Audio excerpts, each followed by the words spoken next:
welcome back. So, let us continue the discussion on this different conversion model. We have looked at the eddy breakup model and discussed about its issues and advantages and disadvantages. Then the modification to the eddy breakup model also been discussed, that is eddy dissipation model. Now, what we want to look at, we will look at the finite rate chemistry based model now. So, this is more or less detailed. So, this particular one important thing is that this is previously we have looked at when we talked about the EBU or EDM, they are more or less mixing controlled, but this guy is kinetically controlled. So, it means the chemistry actually control the whole physics. So, now here there is approximate if the chemistry time is higher than the mixing time. So, that means it becomes a laminar or laminar turbulent interaction kind of situation. Now, one can think about the applicability. So, it can be used in non-premix mode, laminar case or the turbulent case, either of the situation this is applicable. And the source term, it is kind of using the Arrhenius expression. This is we use the mean values for the temperature in the Arrhenius expression, but importantly here now this case the effect of turbulent fluctuations are ignored. So, this is one thing which would be missing when we actually close the source term. So, and also when you look at the local temperature, that is also quite low. So, these are again, I mean, compared to the previous models, these are some of the issues that is going to come up here, that it does not account for those things. And also I mean the consideration of the non-equilibrium effects and all these things which are also sort of missing. So, we have looked at the issues of EBU and EDM, and now EDM, it is more mixing controlled, FRCM this is kinetically controlled. So, these two are sort of contradicting to each other. Now, if one actually combine these two, that would be probably the best possible combination which will allow, and then that can be used for the application of. So, that is why we talk about this combination of EDM and FRCM. So, then we can use for turbulent flow with high temperature and intense mixing, and also if you have a laminar structure that can be handled easily, because now we are trying to take the advantage of both these two models. So, essentially the advantage of these two models are going to be used to somehow get this thing to be closed. Now, when you combine these things, so for each cell the computation for both the reaction rates are done. That means one is the reaction rate using EDM and the reaction rate using FRCM.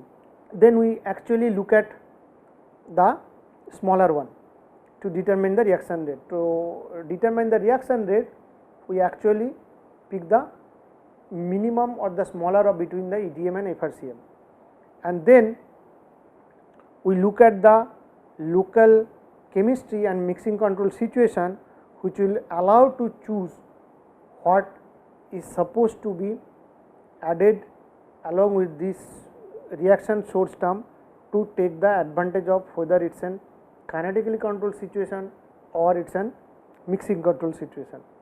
So, there are obviously you get some advantages and obviously you also pay some price.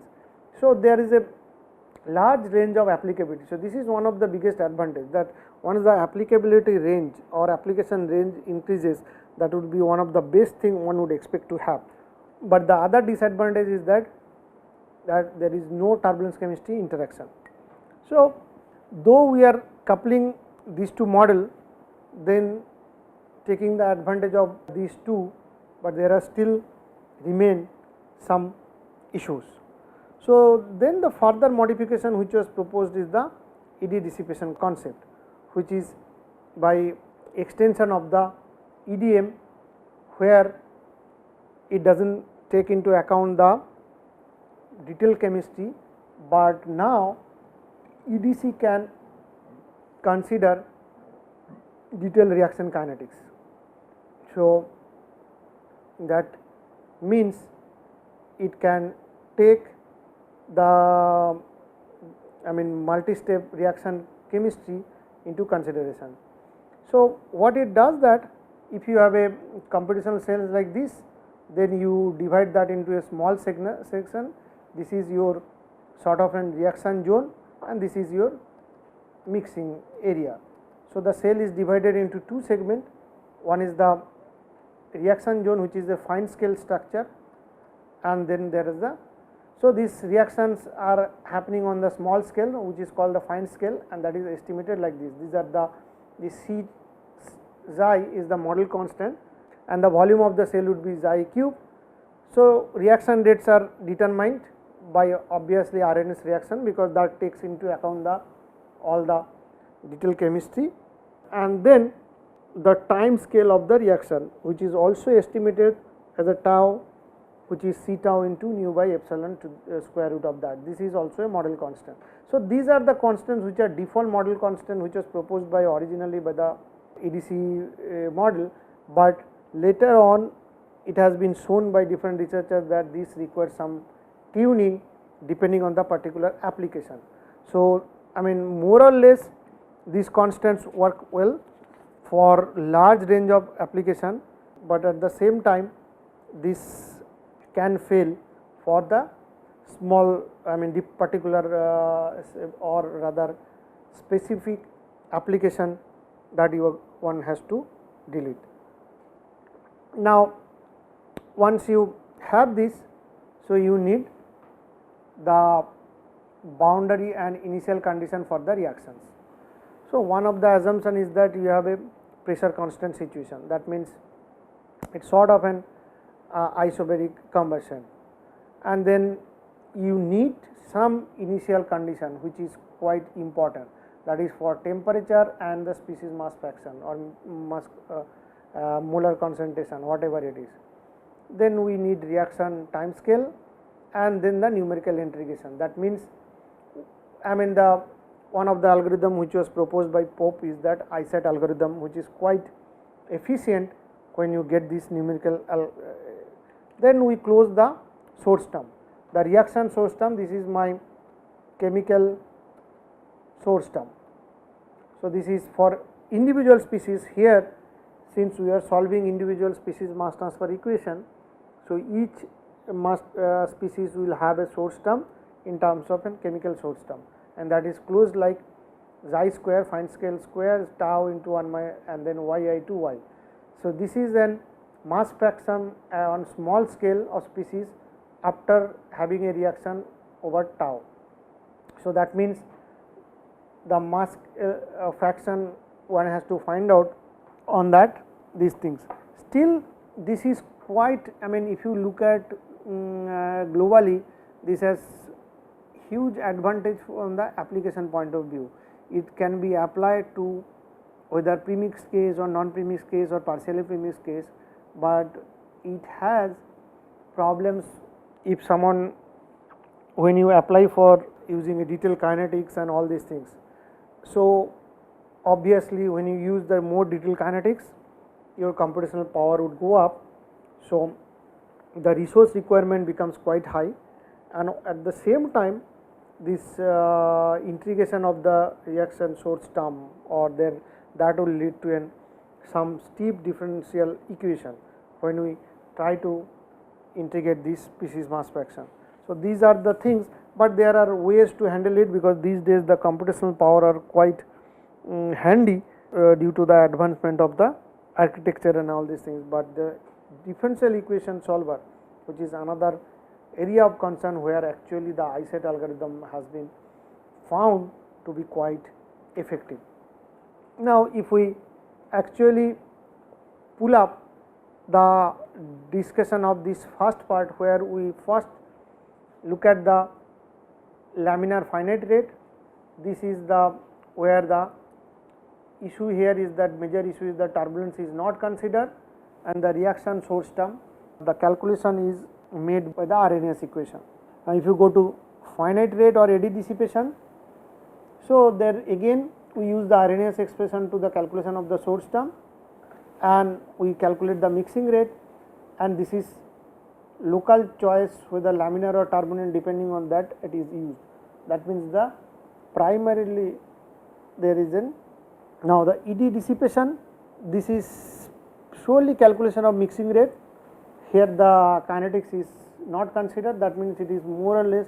So, this case is mixing control, and then finally we get eddy dissipation concept where the actual interaction between turbulence and chemistry, these are taken into consideration, and then detailed chemistry can be used. So, all said and done, this looks and quite advantageous in that way, and the applicability is also quite high because one can use this particular model to irrespective of mode of combustion.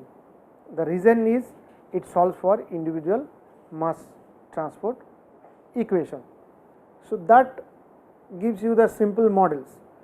Now, then we can look at slightly advanced model which are statistical based methods. So, that would be also quite handy. See why these things are, this set of models what we discuss here, these models are theoretically can be applied to any mode of combustion, but obviously with some advantages and disadvantages, and then these are the one which are very specific to this particular mode of combustion. Now, we move to the statistical methods where we can see what are the sample space, what is going to be the probability, cumulative distribution function, probability density function, then moments of PDF, joint statistics, conditional statistics. So, these are the some of these terminologies, these things which are required for statistical based model, and this is primarily adapted from probe. So, now we can look at the probability of an event. So, the probability of an event, probability in a sample space. So, what is sample space? Sample space is nothing but this is set of all possible events. Now, you can have, let us say for velocity field, you think about there will be random variable of u and then the sample space variable v which is independent of the variable. Now, for example, if you take this is my sample variable v and this is let us say event A, then this is where you can say that A is u less than V A. Similarly, one can look at the event B where again in this sample space this could be V A, V B, this is event B where V A less V B. So, this is how you define the sample space. Now, the probability of the event A, probability of the event A would be u when it is less than V A. So, that means P or probability of A is P of u when it is less than V A, and the probability P which is lies between 0 to 1. When it is 0, that means it is impossible event, and when it is 1, it is sure event. So, that basically demarcate between two sets of. Now, we look at the CDF or cumulative distribution function. Now, one can look at the probability of any event which can be determined from the CDF. So, let us say AB which is the probability of u less than v.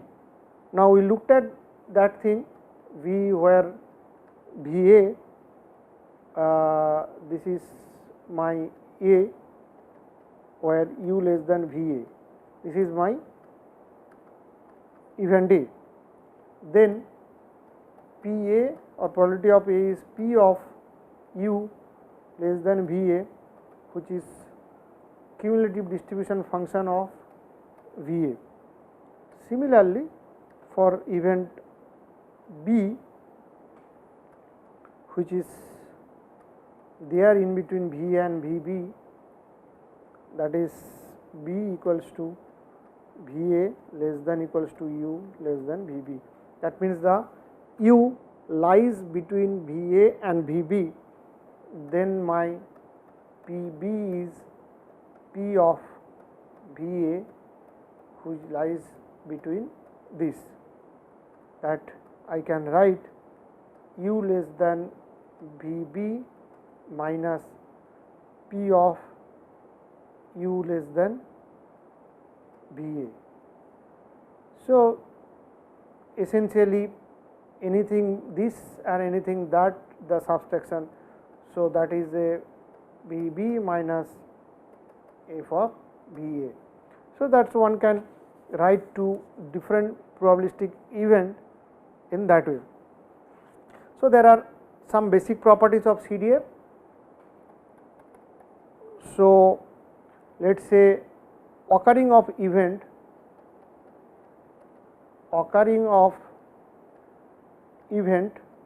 which is u less than minus infinity is impossible, for which one can say f minus infinity is 0. Then occurring of event whether u less than plus infinity is sure, for which one can write this is 1. And third, f is a non decreasing function, for which one can write f v greater than equals to f p a for p b greater than v a, and one can write f v b minus f v a equals to probability of V A, which is less than V V greater than 0. So, I can look at the, this is let us say 1, 2, 3, 4, this is V, and let us say this is 1, f of V minus 1, minus 2, minus 3, minus 1, minus 2, minus 3. So, this is how this guy will vary. So, this is an CDF of Gaussian distributed random variable. Now, if we take the derivative of CDF, that will give me probability density function. So, that means f of small v dd v of f v. If so, that is what this is my probability density function, which is represented as the derivative of my CDF. Now, also PDF will have some properties. One of the properties is that CDF, when the CDF is non decreasing, the PDF, that is FB, would be greater than 0. Okay. Then it also satisfy normalization condition. That means, which is minus infinity to plus infinity f b dv is 1. Third, for infinite sample space variable, you get minus infinity to plus infinity is 0. So, one can look at this 1, 2, 3, minus 1, minus 2, minus 3. So, this will go between like this is my V, this is my FB 2 by 2 to the power minus half. So, again the PDF of Gaussian distributed random variable. So, these are the function of n. Now, one can look at more specifically, let us say a particular event for our event B, which was occurring there in the sample space.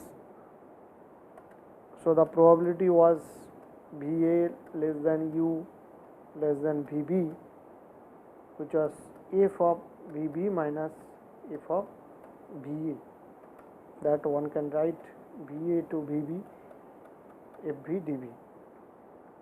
So, if I schematically look at it, this is 0, let us say VA VB, and this is how. So, the curve, let us say, go like that, that is 1, this is my FB. So,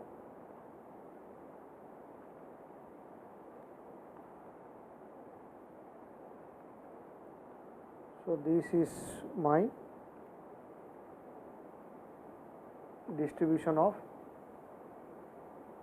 this guy, and the same thing when I put it back 0,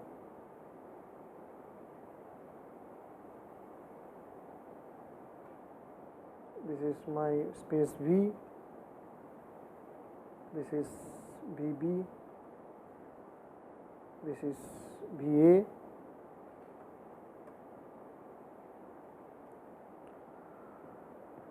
So, this is the part which correspond to. So, the interval where VB minus VA tends to 0, the probability will be f V plus dV minus FB, which is FB dV. So, that is how you get for the PDF. Now, you can take some example, like this is an distribution of an CDF and this is the probability distribution function. So, this is an uniform distribution where probability distribution would be between A to B to 1 by B minus A, otherwise 0. So, this is how it looks like, and this is how the CDF variation is there. So, this is an uniform distribution. You can take an exponential distribution where this is how CDF look like and this is how the PDF look like, and when B greater than 0, this is 1 by lambda, or other than that it is all 0. So, that give you an idea from CDF and all this. Now, this is a normal distribution which already we have seen, and this is the CDF variation, and this you get an. Now, if you have, for example, delta function distribution, that means the CDF is here, applicable here, applicable there. So, that means V less than A 0, A to B it is P, greater than B 1. So, that is my CDF. So, this can be written like an function. Now, the probability distribution at this point there would be peak, this point there would be peak. So, this is my probability distribution function of that, because now we can take the, let us say, PDF of u is known, then we can find the nth moment. How do you find that? That nth moment would be v to the power n fv dv, and q, this is minus infinity to plus infinity qv to the power n fv dv, which is the q random function with q equals to qu. Now, you can take the first moment, if n equals to 1, then this would be mean of u.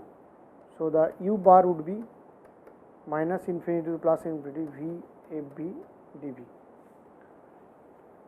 Similarly, you can find the nth central moment, which is, let us say, u minus u bar n is minus infinity v fb dv. So, the n equals to 2, which will give you the second central moment, which is essentially the variance of u, which give you u prime square u minus u bar square, which is v minus u bar square fb dv. So, from the PDF you can find out. Now, we can look at the joint cumulative density function. So, that is the joint CDF of random variable u1 u2 in general. So, the joint CDF would be written that v1 greater than u1 and v2, or u2 less than v2, u1 less than v1. So, this is a distribution of v1, this is a distribution of v2. So, the joint CDF will belong in this particular space, because this is lower than v1, lower than v2. So, this is the area where the that means it is dependent on two space. Now, some properties of that, this is non decreasing function, that means f12 v1 plus delta v1 and v2 plus delta v2 greater than f12 v1 v2 for all delta v1 delta v2 greater than 0. Now, since u1 less than minus infinity is impossible, which gets you f12 minus infinity to v2 equals to probability of u1 less than minus infinity, u2 less than v2, which is 0. Also, u1 less than plus infinity is sure, you get f12 plus infinity v2 equals to probability of u1 less than plus infinity, u2 less than v2, which will give you probability of u2 less than v2, that is f2 v2. So, this is one can think about a marginal CDF, which means f1 v1 equal to f12 v1 infinity. So, these are the some of the properties of the joint CDF. Now, we will look at the other properties in the next class. We will stop here today.